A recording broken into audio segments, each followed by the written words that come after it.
I thought I had a happy marriage, until my wife told me she didn't want my child. She wanted one from a genetically superior man. At first I thought it was just a bizarre obsession, but the truth was so much worse. And just like that, my world tilted off its axis. Out of nowhere, my wife looked me dead in the eye and said, "I don't want to have a child with you. I want one from a man with light hair, blue eyes, and perfect genetics." You're probably wondering how the hell I even got to this point. Trust me, I've been asking myself the same thing. So let me take you through everything, what led up to this, what happened next, and how it all unraveled. My name's Henry. I'm 34, just an average guy. Dark hair, brown eyes, nothing that stands out in a crowd. I mean, I'm not bad looking or anything, but I'm not exactly gracing the cover of Men's Health either. And you know what? I never thought any of that mattered. My wife, Ginger, used to tell me the same, or at least I thought she did. We'd been married for 5 years. Life was good. My career was on the rise, we had a solid savings account, owned a nice little house, and had all these plans for the future. Ginger was, well, stunning. The kind of woman who turned heads without even trying. Tall, slim, with dark hair and deep brown eyes that could draw anyone in. People noticed her when she walked into a room. But she never seemed to care about that kind of attention, or at least I never saw any signs that she did. Then came the night that changed everything. It was a friend's birthday party, one of those relaxed, wine-fueled get-togethers where conversations drift into the weirdest places as the night goes on. People were sprawled across couches and chairs talking about anything and everything, dreams, goals, the future. Eventually, the topic of kids came up. You know, those deep, existential talks that only seem to happen when the alcohol starts flowing a little too freely. We were all laughing, tossing around ideas about what our kids might be like, how many we'd have, what we'd want to teach them. I was mid-sentence, probably saying something dumb like, "I hope our kid gets Ginger's smile," when she just dropped it. "I'd want my kid to be from another man." She said it so casually, like she was commenting on the weather or choosing a type of cheese for the charcuterie board. The room went dead silent. It felt like the world froze for a second. Every conversation stopped. My brain couldn't even process what she had just said. Did I hear her right? Did she actually just say that? The people around us seemed just as thrown off, their conversation stalling mid-sentence. An awkward silence spread through the room, thick and heavy, like everyone was waiting for someone else to react first.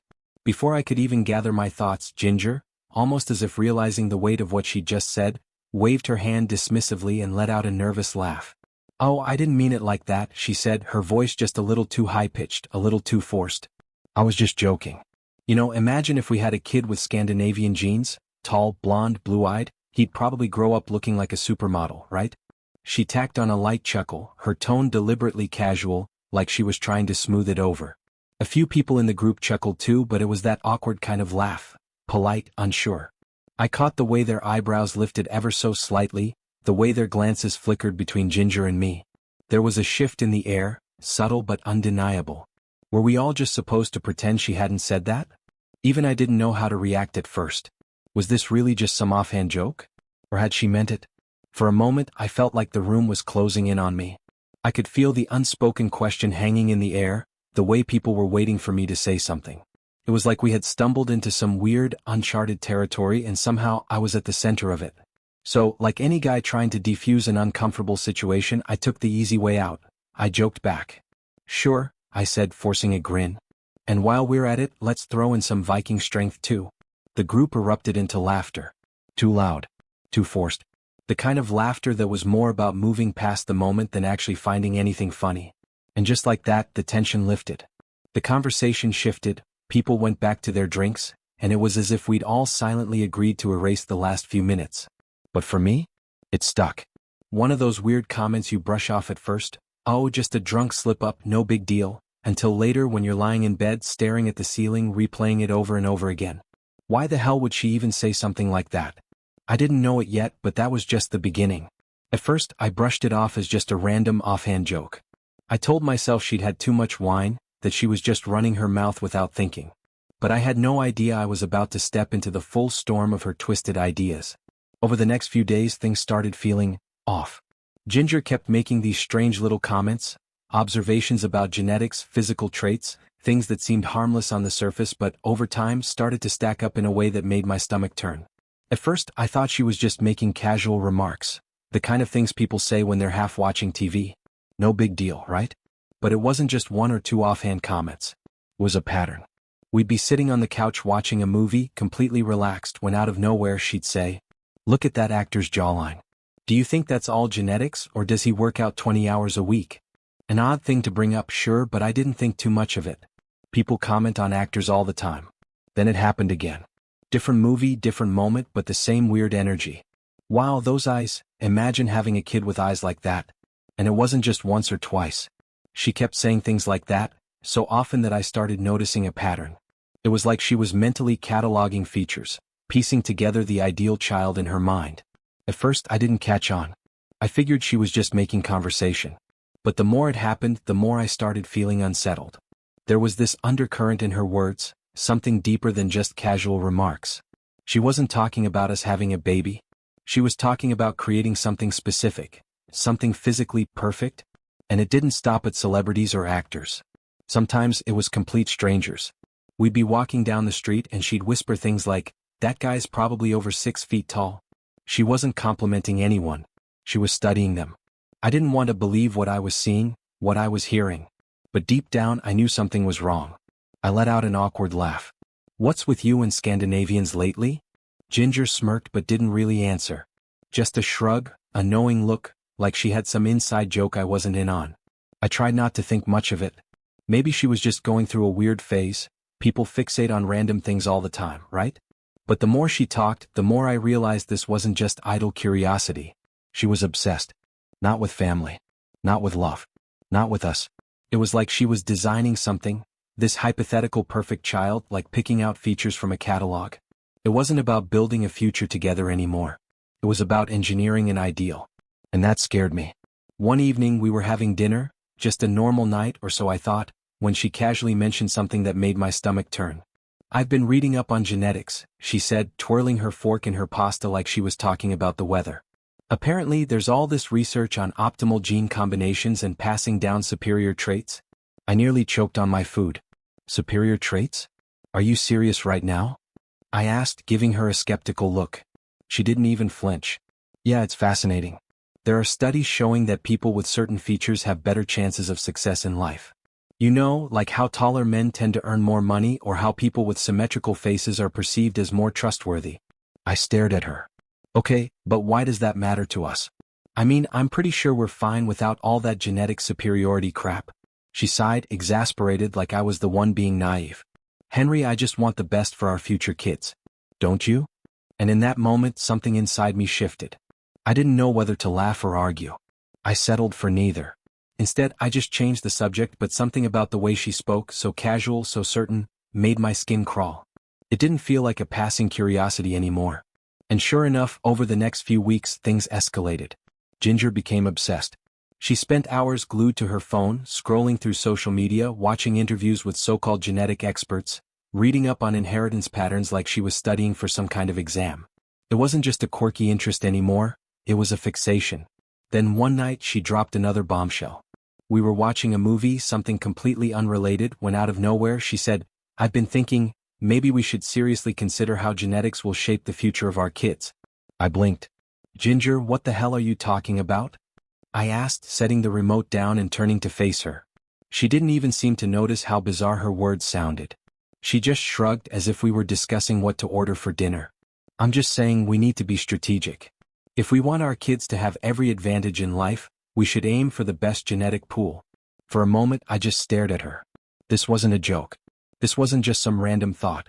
It felt like a plan, like she had already mapped out the perfect formula for our future children. My stomach twisted. "Genetics? Ginger, you're acting like we're breeding racehorses or something." I tried to play it off, make it sound ridiculous enough that she'd snap out of it. But she didn't even flinch. "It's not that extreme," she said, her tone unsettlingly calm, as if what she was suggesting was the most rational thing in the world. "I'm just saying, if we want our kids to have the best start, physically, mentally, genetics play a big role. We should consider that when planning for the future." I stared at her, unable to believe what I was hearing. This was a conversation I never thought we'd have. "Ginger, this isn't about breeding some perfect child," I said, trying to keep my voice steady. "It's about having a family. About love. About what we give our kids beyond just their looks. Don't you see that?" But she just looked at me, completely unfazed. Like everything she was saying made perfect sense. And in that moment I realized something that made my stomach drop. We weren't even seeing the same future. This wasn't about building a life together. She wasn't talking about our child, she was talking about crafting some idealized version of a child. A vision, a design. And suddenly I felt like I wasn't even part of the equation anymore. Like my thoughts, my feelings, my very existence didn't matter in this strange new world she was imagining. I swallowed hard. You don't even seem to care that I want my child. Not a child from some other guy.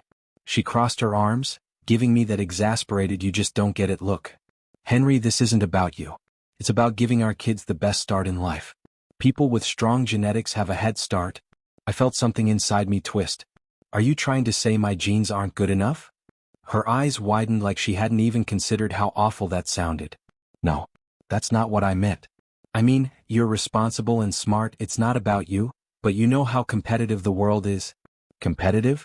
I scoffed. Worried about what exactly? That our kids won't be tall enough to play pro basketball? That they won't look like they just stepped off a Milan runway? She sighed, rubbing her temples like I was the one being unreasonable. And that's when everything truly spiraled. The next few weeks were hell. Ginger's obsession went from subtle to full-on crazy. Every single conversation, no matter where it started, somehow circled back to genetics. I couldn't even enjoy a simple walk in the park without her finding a way to bring it up. One afternoon, as we strolled through a quiet neighborhood, she nodded toward a tall, blonde couple pushing a stroller. Look at that family, she murmured. Bet their kids will grow up to be athletes or CEOs? I rolled my eyes. Yeah, because hair color totally determines success. She ignored my sarcasm completely. Then she said something that made my stomach drop. You just don't understand how important this is, Henry. You're average. I froze. Excuse me? Her eyes widened slightly, like she just realized how that sounded. She bit her lip, hesitating. Henry, I didn't mean it like that. You know what I'm trying to say? No, I really don't, I shot back, my voice rising. Because from where I'm standing, it sounds like you regret marrying someone who's not a 6-foot-tall Nordic god. She let out a deep sigh, crossing her arms. I'm scared, okay? Scared? I repeated, my hands tightening into fists at my sides. Scared that our kids won't have the same opportunities? That they won't be genetically superior enough for you? That's when it hit me. She was already pulling away from me, emotionally distancing herself, like she had already decided I wasn't good enough. Like she had written me off as genetically unfit. It was exhausting. That night, I finally confronted her. Let me get this straight, I said, pacing the kitchen. You think I'm not good enough to be the father of your kids because I'm not tall and blonde? Then tell me, Ginger, why the hell did you even marry me? She hesitated. For a brief moment, her expression softened, almost as if she was about to say something real. Then she sighed. Henry, that's not what I'm saying. You're a good man. You're reliable. And I love you. But this isn't about us, it's about our future. I stared at her, stunned. Wow. So I'm good enough to be your husband, but not the father of your kids. I couldn't shake the thought that had been creeping in for weeks. What if this wasn't just about genetics? What if this was tied to something deeper? Something that had been brewing all along. Something I wasn't ready to face. What if this obsession with perfect genes wasn't just some passing phase? What if it had everything to do with the one thing I had been too afraid to consider? What if she had already found someone genetically superior behind my back? I couldn't bring myself to believe that Ginger had been unfaithful. It just didn't add up. She wasn't the type, or at least I never thought she was. She was always around, always present. The idea that she could betray me, that she could be hiding something this big, felt impossible. And then, just when I thought this conversation couldn't get any worse, she dropped another bomb. Maybe we should look into artificial insemination, she said casually. You know, from someone with ideal traits? I blinked. I wasn't sure I'd heard her right. What the hell did you just say? Don't get upset, she said quickly, like she knew exactly how insane it sounded. I'm just suggesting we explore all our options. I felt the blood rush to my face as I stood up, pacing the room, trying to wrap my head around what she was saying. Options? I repeated, my voice sharp. You mean having some random guy's DNA in our child instead of mine? Are you hearing yourself right now? She sighed, exasperated. You refuse to understand where I'm coming from? I stopped pacing and turned to glare at her. No, Ginger. I understand just fine. You've decided that I'm not good enough. That our future kids need to be genetically upgraded because you can't stand the idea of them looking like me?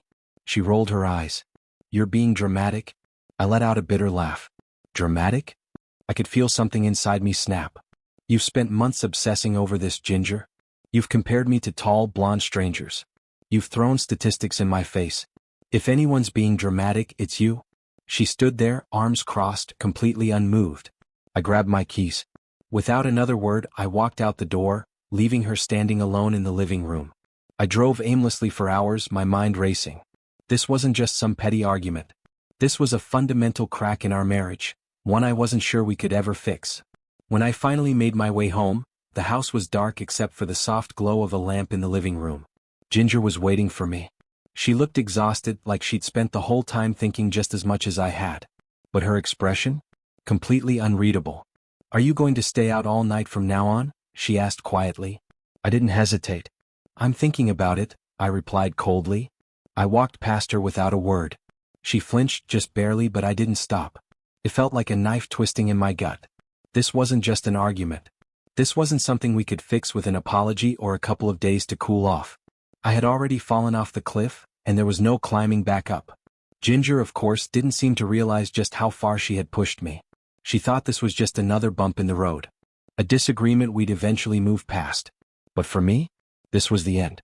One night, after yet another stretch of cold silence between us, she tried to bring it up again. We were sitting at the dining table, eating in near total silence. The air between us was heavy, thick with words unsaid. Then finally she spoke. "I think we need to be open to non-traditional ways." My pulse pounded in my ears. Non-traditional ways? I repeated, setting my fork down. "You mean finding some guy to—" "No," she cut me off quickly, shaking her head. "Of course not. I'm not suggesting I cheat or anything like that.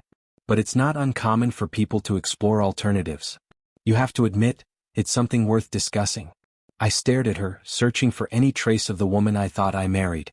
"Ginger, are you seriously sitting here at this table telling me we should bring another man into the picture to make a baby?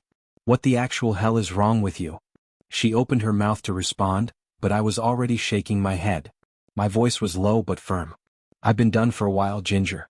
You've driven me to my breaking point with this genetic fantasy." I exhaled sharply, forcing the lump in my throat down. "I don't even recognize you anymore." She stood up, stepping toward me, desperation creeping into her voice. "Henry, come on," she pleaded. "You can't just walk away over a misunderstanding." I scoffed, pushing back my chair. "It's not a misunderstanding." I looked her straight in the eye. "You've been chipping away at me for months, making me feel like I'm not good enough, like I'm some defective placeholder for your dream man. And now you want to talk about alternatives? Screw that. I'm done." I turned away, my hands clenched into fists at my sides. "All you care about is your fantasy of a perfect family," I said, my voice quieter now but cutting just the same. "Well, news flash, Ginger, there's no such thing. And in chasing something that doesn't exist, you've destroyed what we had." I got in the car and drove off without another word. I didn't even know where I was going, I just knew I couldn't be there anymore. A few hours later my phone rang. "What do you want?" I asked flatly. There was a pause, then her voice came through, soft and hesitant. "Where are you? Are you coming home?" I clenched my jaw. "No, Ginger. I'm not coming home." Silence. Then, "I didn't mean to hurt you." I let out a bitter laugh. "Well, you did." My voice was ice. "Look, I'm done arguing. We're not on the same page anymore.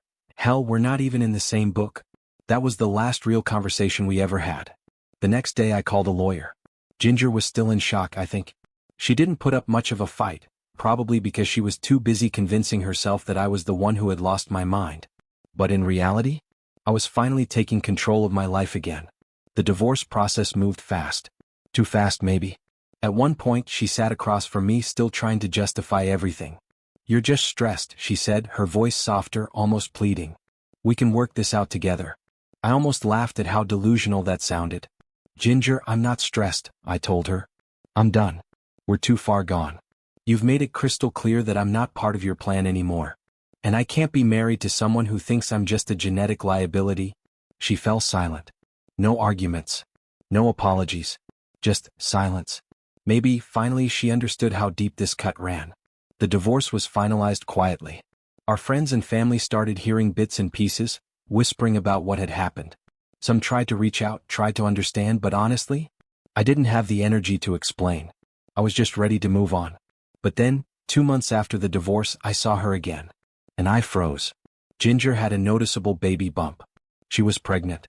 And I had absolutely no idea what to think. I knew for sure that this wasn't just the early stages of pregnancy. Which meant one thing: she must have gotten pregnant while we were still married. My mind was racing, trying to process it all. But no matter how much anger, confusion, or betrayal I felt, one thought stood out above everything else. If this was my child, I couldn't just walk away. I wasn't going to abandon my responsibility. I was already preparing myself to step up, to figure out what came next, when Ginger hit me with something I never saw coming. She let out a deep sigh, her expression shifting, almost like she was bracing herself for a confession she'd been holding in for too long. Then finally she said it. "The baby?" She hesitated, then met my eyes. "It's not yours." I froze. My whole body went numb. "What do you mean it's not mine?" My voice came out unsteady, barely above a whisper. She took a deep breath, her eyes clouded with something between guilt and fear. I cheated on you while we were still married." I felt the air leave my lungs. "I met someone on a dating app," she continued, her voice barely holding together. "It was stupid. I knew if I got pregnant, you'd immediately know the baby wasn't yours. So I panicked." The room felt like it was spinning, but I forced myself to keep listening. "So you made up this whole story about wanting a Scandinavian-looking child?" I said, my voice thick with disbelief. "Just to cover up your mistake?" Her face flushed with shame. She swallowed hard before nodding. "Yes," she admitted quietly. "I told you I wanted a child with someone who had that kind of look, but the truth is, it was just a way to hide what I had done. I didn't know how to face you with the truth. I just stood there, staring at her, feeling like the biggest idiot in the world. I was scared of losing you." That's what she had said. That's what she clung to as her excuse. But she didn't just lose me, she threw me away. Years later. I hadn't seen Ginger in a long time. Our lives had gone in completely different directions, and I had no reason to reach out. But one day, while I was picking up groceries at Trader Joe's, I spotted her. She was walking through the aisles, pushing a stroller. For a moment, I just stood there, frozen, unable to believe it was really her. I hesitated, but eventually I walked up to her. "Hey, Ginger." She looked up, and for the first time in years we locked eyes. She gave me a small, genuine smile. She was still attractive, still had that undeniable presence, but there was something different about her. A tiredness.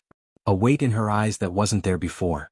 "Hey," she greeted back, her voice softer than I remembered. I glanced down at the stroller, curiosity getting the better of me. "Mind if I take a look?" She hesitated for half a second, then nodded. I bent down to get a closer look at her daughter, and I couldn't help but smile. She was a mini version of Ginger. And in that moment, something clicked for me. In the end, it's not looks that matter most for a child. It's not the genetics, the so-called perfect traits, or any of the nonsense Ginger had once obsessed over. What really matters is that a child grows up surrounded by love, guidance, and stability. That they have parents who are there for them, who show up no matter what. Ginger had spent so much time chasing this fantasy of the perfect child. But in doing so, she lost something real. Someone who could have been an amazing father. I may not have looked like a model. I may not have had the perfect genetic traits she once dreamed of. But I had something that mattered more. The heart of a good, devoted parent. Someone who would have been there for the long haul, no matter what. Ginger adjusted the blanket around her daughter, her movements slow and careful. For a moment, we just stood there in silence, the hum of the grocery store filling the space between us. Finally, she looked up. "You look good, Henry." I nodded. "Thanks. You too." She let out a small, tired laugh. "You don't have to lie." I didn't say anything. She wasn't the same woman I had married. There was something worn down in her, like life had humbled her in ways I couldn't even begin to guess. "So, how have you been?" she asked. I shrugged. "I'm doing all right. Got a new job, moved into a new place. Just living life, I guess." She nodded, running a hand through her hair. "That's good. You deserve that." I glanced back down at the stroller, watching as her daughter shifted slightly in her sleep. "She's beautiful," I said. A soft smile crossed Ginger's face. "Yeah, she is." For the first time in years, she looked truly at peace. And that's when I knew. I wasn't angry anymore. I wasn't bitter. I had spent so much time resenting her, holding on to the pain of what she had done, of what we had lost. But standing there, looking at the life she had built, the life that didn't include me, I felt something unexpected. Closure. Ginger had made her choices. And I had made mine. "Well," I said, stepping back. "It was good seeing you." She looked up, something unreadable in her expression. Yeah. You too, Henry? I nodded once, then turned and walked away. And for the first time in a long, long time, I felt free. As I walked out of Trader Joe's, the cool air hit my face and I took a deep breath. That was it. The final page in a chapter one never thought I'd close. For so long, I had carried the weight of what happened. The betrayal, the lies, the feeling that I wasn't good enough in her eyes. But as I stepped into the parking lot, I realized something. I was good enough. I had always been. Ginger had spent so much time chasing an illusion, this fantasy of a perfect child, of some idealized life she thought she needed. But perfection doesn't exist. And in her pursuit of it, she had lost something real. She had lost me. And I had lost time I spent doubting myself, wondering if I should have fought harder, if I could have done something differently. But as I look back on everything now, I knew the truth. I did the right thing by walking away. I wasn't a placeholder for someone else's dream. I wasn't just a set of genetics to be measured and judged. I was me. And that was enough. Sliding into my car, I glanced one last time at the store's entrance. Ginger hadn't come after me. And I hadn't expected her to. We were nothing more than a memory to each other now. Two people who had once built a life together, only to watch it crumble under the weight of her obsession. And you know what? I was okay with that. As I pulled out of the parking lot, the sun started setting in the distance. It felt symbolic somehow, like I was driving toward something new, something better. And for the first time in a long time, I wasn't looking back. Weeks passed and life moved forward. At first, I kept replaying that moment in Trader Joe's, the way Ginger looked at me, the way she cradled her daughter with a softness I hadn't seen in years. But each time the memory surfaced, it lingered a little less. She had her path. I had mine. And for the first time in a long time, I started thinking about my future. Not the one she had cast me out of, but the one I was building for myself. I focused on work, hit the gym more often, reconnected with friends I had unintentionally drifted from during my marriage. Slowly I started feeling like me again. And then one evening something unexpected happened. I was at a coffee shop, sitting near the window, scrolling through my phone, when someone accidentally bumped into my table, nearly spilling my drink. "Oh God, I'm so sorry," a woman's voice said. I looked up, ready to wave it off, and froze. She was beautiful. Not in the over-polished magazine cover way, but in the kind of way that felt real. Warm. Effortless. She smiled apologetically. I wasn't watching where I was going. "First round's on me?" I chuckled, shaking my head. "Don't worry about it. No harm done." But she was already at the counter, ordering another coffee. And when she returned, she hesitated before speaking again. "I swear I don't normally do this, but do you mind if I sit?" And for the first time in a long time, I felt something I hadn't in years. Hope. Not for some perfect, idealized future. Just for something real. I gestured to the seat across from me. "Yeah," I said, smiling. "I'd like that." And just like that, a new chapter began. We sat there for hours. What started as a simple apology over a near-spilled coffee turned into something unexpected. An easy, flowing conversation that felt effortless. Her name was Rachel. She was funny, sharp, the kind of person who made you forget to check your phone because you were too caught up in the moment. We talked about everything: work, travel, our favorite books. At one point, she mentioned she'd just gotten out of a long-term relationship, and I found myself nodding. "Yeah," I admitted, stirring my coffee. "Me too. Divorce, actually." Her eyes softened. "I'm sorry. That must have been rough." I gave a small shrug. "It was. But honestly, it needed to happen. And for the first time, I really meant it. I wasn't bitter. I wasn't angry. The weight of my past with Ginger didn't feel like an anchor anymore." Rachel smiled. "Well, if it helps, you don't seem like the kind of guy who stays down for long." I let out a small laugh. "I try." As the evening stretched on, I realized something. This wasn't just a distraction. This was new. A fresh start. A moment I wasn't going to overthink or second-guess. When the cafe finally dimmed its lights for closing time, she stood up, pulling her coat around her shoulders. "I had a great time," she said, hesitating slightly. "Would you maybe want to do this again?" I didn't even have to think about it. "Yeah," I said, smiling. "I'd love to." And just like that, the past finally felt like it was behind me. The days turned into weeks. Weeks into months. And slowly, without me even realizing it, my life became mine again. Rachel and I kept seeing each other, slowly, naturally, without pressure or expectation. She wasn't a replacement for what I lost. She was something new. Someone who reminded me that love isn't about perfection or statistics or genetics. It's about connection, about showing up, about choosing each other every single day. And I chose her. Not because of her looks. Not because she fit some arbitrary mold of an ideal partner. But because she made me laugh. Because she listened. Because when I was with her, I didn't feel like I had to prove my worth. I just was. One night, months later, we were sitting on my couch, a movie playing in the background, her head resting on my shoulder. "Do you ever think about her?" she asked softly. I didn't need to ask who she meant. I exhaled, thinking about it for a second. Not really. And I meant it. Ginger was just a chapter in my past. One filled with mistakes, painful lessons, and the realization that sometimes love isn't enough when the foundation is built on insecurity and illusion. I had spent so much time wondering what was wrong with me when, in reality, the problem was never mine to fix. I turned to Rachel, brushing a strand of hair from her face. "I'm exactly where I'm supposed to be." She smiled, lacing her fingers with mine. And for the first time in a long, long time, I knew I had finally found peace. The end.